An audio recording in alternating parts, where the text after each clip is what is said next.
Hello guys, kumusta kayong lahat? So ngayong araw ay susubukan nating ilong ride si DT125. Ayan, nakasetup na siya.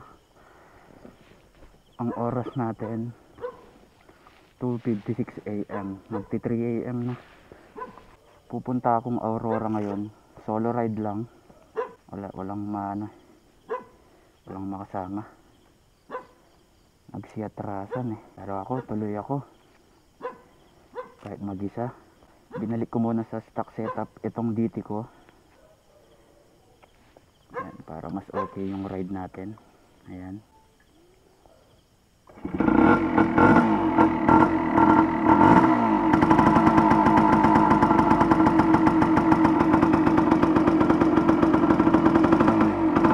Warm up lang natin ng konti.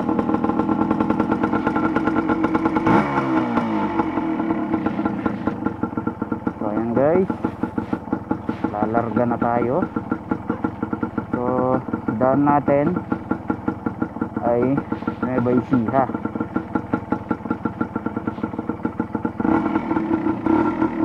Nasa Pampanga tayo ngayon.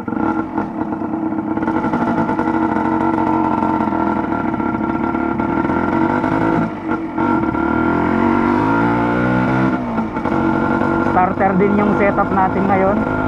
Kahit all stock may starter pa rin. Sana lang talaga walang maging aberya. Pero may dala na ako mga tools ngayon. Ginamihan ko na.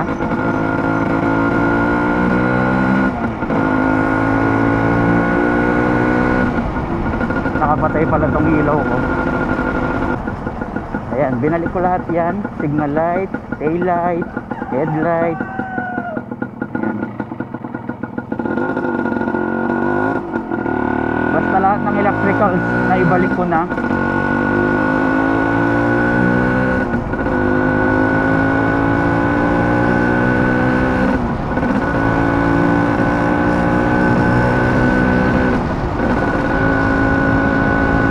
Sa bayan ako dadaan kasi dun sa may ibang way to Candaba to San Miguel, Bulacan, madilim, so walang tao, palayan yung daan dun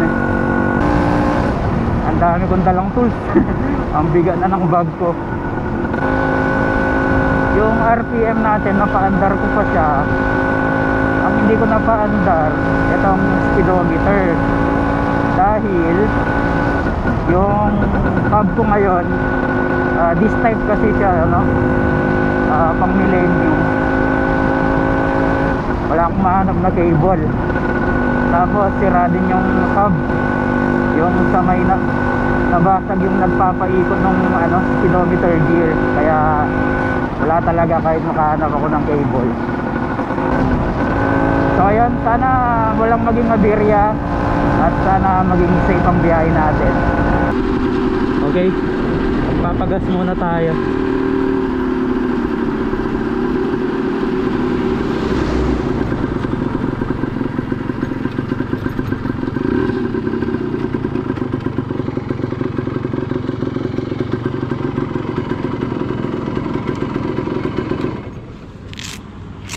Full tank po. Puno na yan. Bilis siya. Ilang liters? Ayan, nagpa-full tank ako. 350 pesos, 6.18 liters. Tignan natin kung hanggang saan ang aabutin. So ang biyahe natin nasa 200 kilometers. Ito 199 kilometers na lang.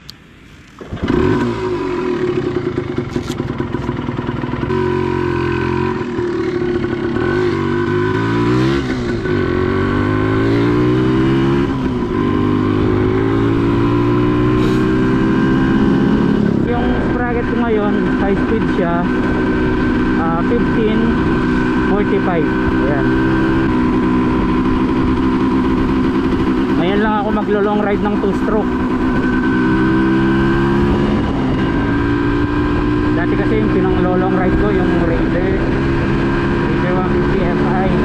Hindi rin ako naghalo sa tangke Pero ano na, kapag sa Cabanatuan nabibili ako ng extra tuti kasi baka for emergency lang. Pero yung oil tank ko, pinuno ko na yan, 1 liter. Shell nga lang, wala akong mabiling PTT. Mga PTT na malapit sa amin walang bentang oil, puro gas. Okay, papasok na tayo ng Nueva Ecija. Nandito na tayo sa Arayat, dito sa highway na madilim. Wala akong auxiliary light, headlight lang. Ayan. Ang unang bayan na dadaanan natin ay Cabiao, Nueva Ecija. Tapos ang oras natin 3:37 AM. Nandito na pala tayo sa Cabiao. Ayan. Mahaba-haba pa to. Nasa Cabiao pa rin tayo. Pumarada lang ako sa gilid kasi itong GoPro ko pumapalya na naman. Pero check muna natin si DT. Baka may nahulog na eh. Wala pa naman yata. Ayan, mukhang kumpleto pa naman. Okay, halos isang oras na rin tayong nagbabiyahe. Okay mga boss, nandito na tayo sa Gapan. Papunta na tayong Cabanatuan. Doon sa Cabanatuan, doon na ako magpapagas ulit. Check natin kung ano yung fuel consumption natin. Halos nakaano na tayo eh, halos 60 kilometers na. Okay, nandito na tayo sa Cabanatuan. Welcome to Cabanatuan. Maghahanap na ako ng gasolinahan dito.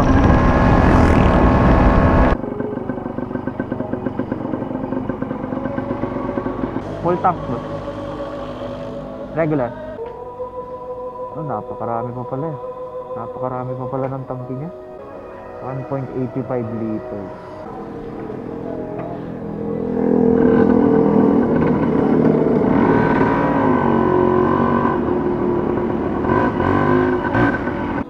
...127 kilometers na lang ano. 199 kaninang nagpagas ako minus 127 equals 72 divided by 1.85. Napakatipid naman pala, 38 kilometers per liter.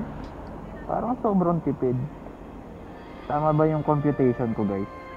Kala ko nakalahati na. Halos 1.8 liters pa lang yung kinain. Matipid na para sa 2-stroke ano. Hindi kasi umandar yung speedometer ko guys. Kaya dito ako sa Google Map nag-ano. Kain na pala ako dito. Maaga pa naman eh, 4:30 pa lang. Kakain na ako dito sa Jollibee. Kasi dito yung bypass. May bypass road dito kaso madilim. Nakakatakot dumaan.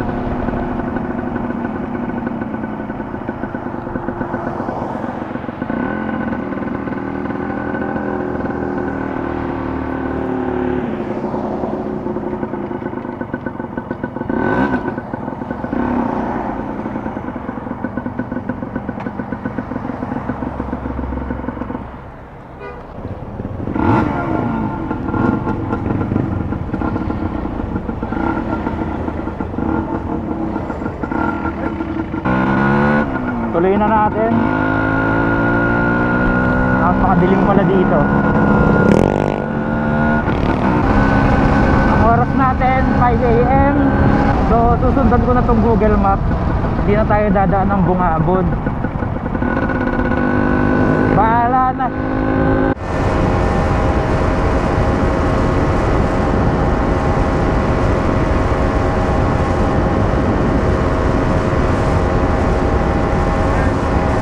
Okay, guys, papunta na tayo ng Pantabangan. Based sa mapa natin, 87 kilometers pa. Mahaba-haba pa. Ito na pala yung Pantabangan. Welcome to Pantabangan.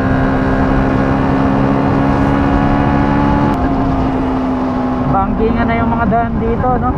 Napakalamig pa.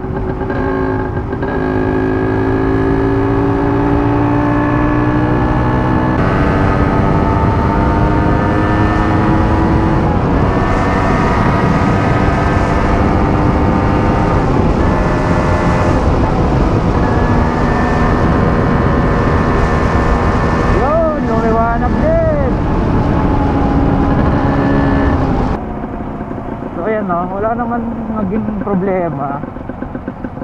Malayo-layo pa tayo, 74 kilometers pa sa destination natin. Pero wala pa naman ako nararamdaman problema.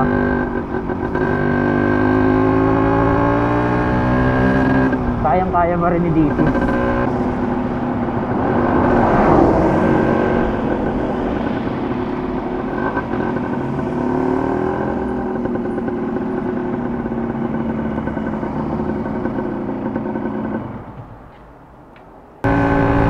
Yung kinarag ako ngayon 2 liters ulit, 73 kilometers na lang.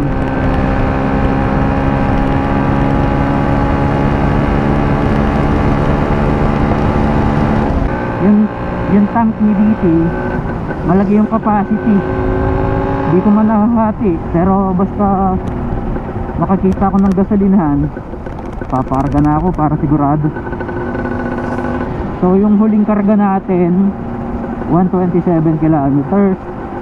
Tapos ngayon 2 liters. 2 liters yung naubos. Ngayon nasa 72 kilometers na lang tayo, no? Bale 28 tsaka 27. Dito sa daan na to medyo tumaas yung fuel consumption natin kasi puro zigzag. Halos hindi na ako nagpahinga, kumain lang. Tapos ER, ganyan. Yun lang yung pinakapahinga ni DT. Ayan, wala pa namang overheat dahil malamig naman ngayong umaga. Ewan ko lang mamayang tanghali. Yung oil pump ko kasi nakaset naman yan sa standard. May standard na stroke kasi yun. Hindi na ako nagdadagdag ng marami pang tuti or kahit na kahit sa tangke, hindi na ako nag-a-add.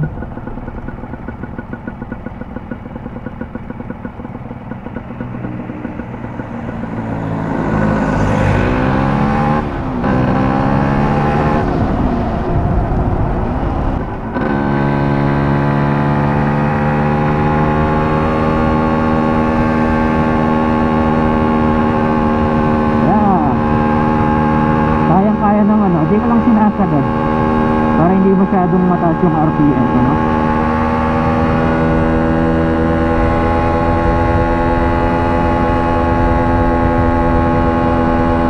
Ang goal ko lang naman ay makatipid ng gasolina. Hindi ko naman kailangan magmadali. Wala naman din akong kasama eh. Hawak ko yung oras ko. Okay guys, no, pumarada lang ako sa gilid kasi umuulan doon, no? Dun sa part ngayon. Hintayin lang natin makadaan. Tapos check na rin natin si DT kung ano yung lagay niya. Kompleto pa naman. Dito pa ay nag-iipon ng tutito galing sa Tambucho. Ayan. Kompleto pa, wala pang nahulog.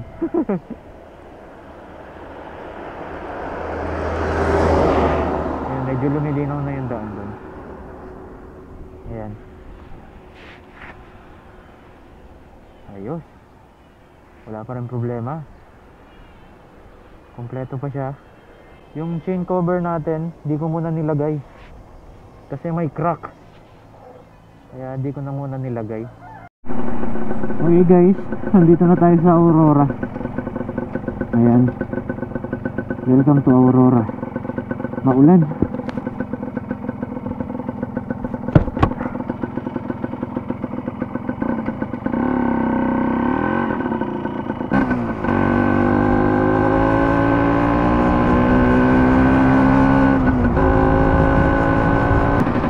mga bossing, nagka-araw na rin. Hindi na rin ako nilalamig. Dito na tayo sa bayan ng Maria. So 22 kilometers na lang. Nasa beach. Yung highway sa beach na tayo. 14 kilometers na lang. Malapit na tayo.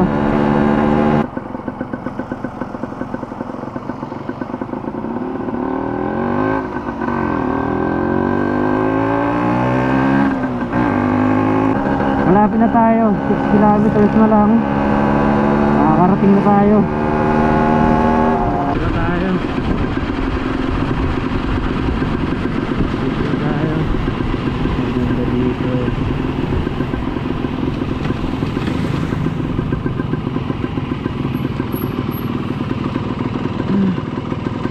Ito lang pinunta ko dito, guys. Yun lang. Picture dyan.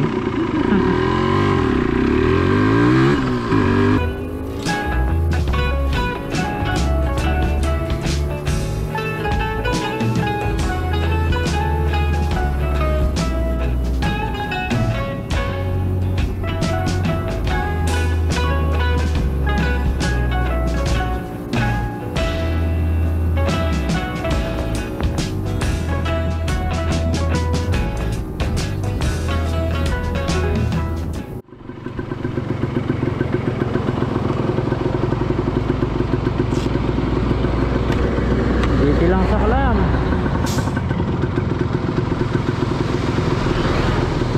Ito lang yung gas natin, napakarami pa oh. Ayan, nakita pa yung gas sa tank. Picture muna tayo. So oras natin 8:54 AM pa lang. Pero tayo.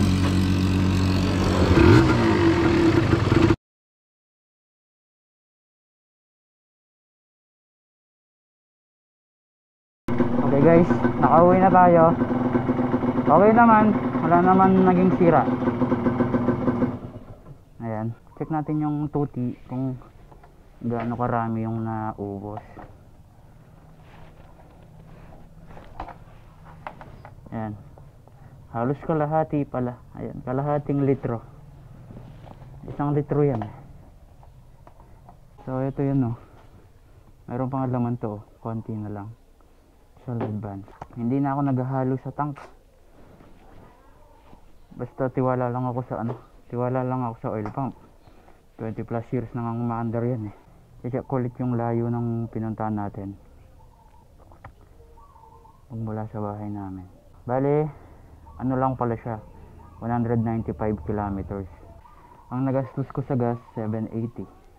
Hindi na masama. Kasi mas mataas yung in-expect ko. Nasa around 1.5. Pero tipid lang din pala siya. Hindi pa nga ako niyan eh. Ayun oh, hindi pa ako naka-reserve. Ayun guys, hindi pa ako naka-reserve, nakauwi na ako ng bahay. Tignan ko lang kung naalog pa. Marami-rami pa rin. Okay na, yun lang naman. Gusto ko lang namang i-share kasi sigurado may magtatanong ng magkano nagastos sa gasolina. So ayan mga boss, hanggang dito na lang. Ride safe sa inyong lahat.